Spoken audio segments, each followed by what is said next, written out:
Arrestation, suspension, limogeage, le grand coup de balai promis par le président Erdogan se poursuit en Turquie, 6 jours après le coup d'État manqué. Et cette purge se fera désormais dans le cadre d'un régime d'exception. L'état d'urgence a été en effet proclamé pour 3 mois. Il permet notamment de décréter un couvre-feu, de restreindre le droit de manifester ou encore de légiférer sans passer par le Parlement. Florent Audeau. L'annonce a été faite en direct à la télévision turque par le président Recep Tayyip Erdogan. Les membres du Conseil national de sécurité se sont mis d'accord.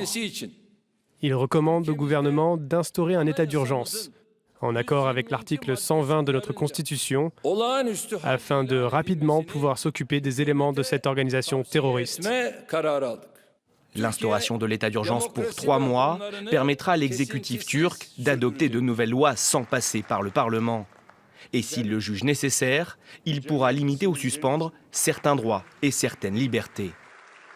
Pour Recep Tayyip Erdogan, qui a lancé le week-end dernier des purges massives au sein des institutions, ce régime d'exception est conforme à la constitution du pays et ne porte en aucun cas atteinte aux libertés fondamentales.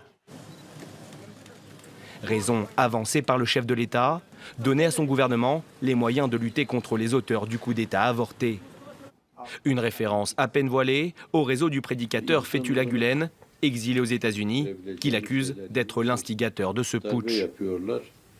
Lors d'un entretien à la chaîne Al Jazeera, le président turc a également tensé les pays occidentaux, à commencer par Jean-Marc Ayrault. Le ministre français des Affaires étrangères, prié par Recep Tayyip Erdogan de se mêler de ses affaires. Une réponse directe aux critiques émises sur les purges en cours en Turquie. Il ne faut pas faire des purges, il faut que l'état de droit fonctionne. L'annonce de l'instauration de l'état d'urgence devrait une nouvelle fois renforcer les craintes de la communauté internationale, déjà très inquiète de la tournure des événements depuis vendredi dernier.